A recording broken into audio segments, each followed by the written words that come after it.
पाहिलं आणि बघितलं. आज सकाळ सकाळ तुमचं दर्शन झालं हे मी माझं भाग्य समजते. मोठी गाव माझ्यासाठी नवीन नाही आहे. खूपदा या गावात मी येऊन गेले. शिंदे साहेबांवर, काँग्रेस पक्षावर जीवापार प्रेम करणारं हे गाव आहे. आणि प्रथमतः तुम्ही अनेक वर्ष काँग्रेस पक्षाला मतदान केलं, शिंदे साहेबांना मतदान केलं, मनापासून आभार मानते. पण आता ही निवडणूक आपल्या आयुष्यातली सर्वात महत्वाची निवडणूक ठरणार. कारण का ही मेक और ब्रेक, म्हणजे करेंगे या मरेंगे अशी निवडणूक ही असणार आहे. कारण का लोकशाही संपवण्याचा डाव भाजप आणि मोदी जी करत आहे. संविधान संपवण्याचा डाव भाजप आणि मोदीजी करत आहे. काल रात्रीची गोष्ट, अरविंद केजरीवालना अटक झाली. एका राज्याच्या मुख्यमंत्र्याला अटक. त्यासोबत काल सकाळी काँग्रेस पक्षाचे AICCचे सगळे अकाउंट, खाती फ्रीज केली. फ्रीज, काही कारण नसताना. 1 महिन्यापूर्वी झारखंडच्या मुख्यमंत्र्यांना अटक केली. आता पुढे असं म्हणतायत DK शिवकुमारना पण करण्याची शक्यता आहे. विरोधी पक्षाच्या मुख्यमंत्र्यांना अटक करतात, विरोधी पक्षाचे बँक अकाउंट सील करतात, विरोधी पक्षाला संसदेत बोलू देत नाहीत, विरोधी पक्षाच्या 50 आमदारांना निलंबित करतात. का? कारण का ते फक्त मोदींच्या विरोधात घोषणा देतात. विरोधी पक्षाच्या आमदारांचे माईक बंद करतात कारण का आम्ही आवाज उचलतो. मग ही लोकशाही आहे का हुकुमशाही आहे? जेव्हा पेट्रोल पंपवर गेल्यावर मोदींचे मोठे मोठे पोस्टर, व्हॉट्सअप उघडला की त्यांचे पोस्टर, टीव्ही लावला की त्यांची जाहिरात, रेडिओ चालू केली की त्यांची जाहिरात. तुम्हाला एवढं वेड्यात काढतायत, एवढं खोटं बोलतायत, एवढं तुम्हाला फसवतायत. पण वस्तुस्थिती काय मला सांगा? गावोगावी गेलात, तळागाळातल्या लोकांच्या काय अडचणी आहेत मला सांगा? एकही होडगी गावातल्या युवकाला NTPC सोडून मागच्या 10 वर्षात काय रोजगार मिळालाय? तुम्हाला स्कॉलरशिप मिळाले? महिलांना डूल मिळालंय? शेतकऱ्यांना भाव मिळालाय? बाकीचं सोडा, तुम्हाला पाणी मिळालंय?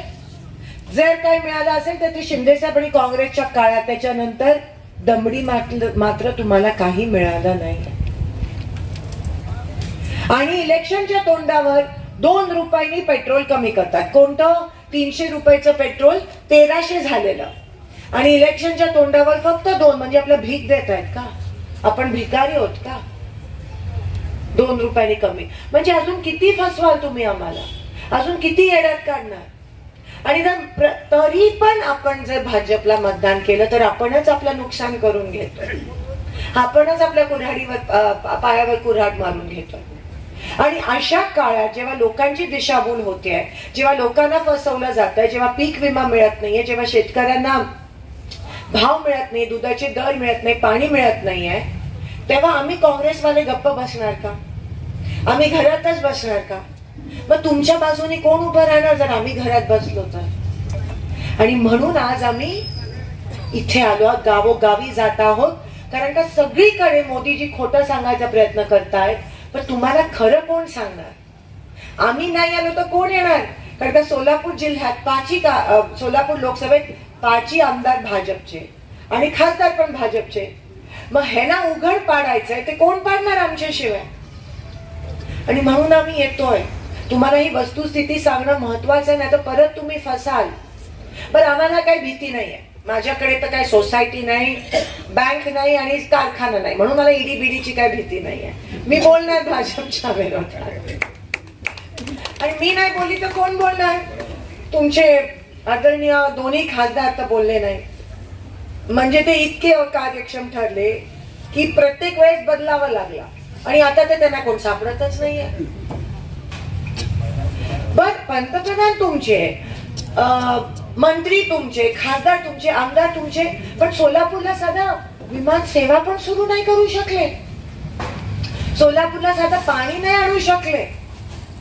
रोजगार नाही उपलब्ध. एवढा थाटात माटात मोदीजी आलेले, पण काय झालं? तुम्ही मोदीजींकडे बघूनच मतदान केलं ना भाजपला. महाराजांना काय केलं? महाराजांनी असं होतं, मुखवट्याकडे बघून फसलात तर नुकसान आपला होतो आणि काम करणारी लोक मागे राहतात. तुम्ही कामाच्या आधारावर जेव्हा जेव्हा मतदान केलं, शिंदे साहेबांनी कधी जात पात धर्म केला नाहीये, ही वस्तुस्थिती आहे. पण तुम्ही त्यांना केलं ना मतदान, तुम्हीच केलं ना. का केलं? शिंदे साहेबांनी एवढे वर्ष मतदान का केलं? का? काम करतात म्हणून.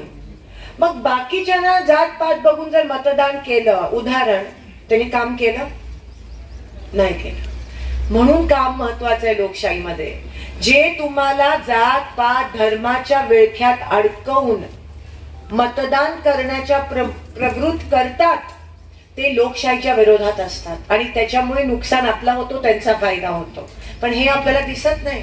ही आपल्या बरोबर खेळी खेळली आहे ह्या लोकांनी आणि आता पण तसाच लावत करतायत ते. लोकांमध्ये भांडणं लावून तेढ निर्माण करण्याचा प्रयत्न. त्यांची लोक घुसवतात आंदोलकांमध्ये, तेढ निर्माण समाजात कारण का त्यांच्याकडे दुसरं काही नाही. आता त्यांना कळलंय की 400 पार नाही, तडीपार होणार आहे त्यांचं.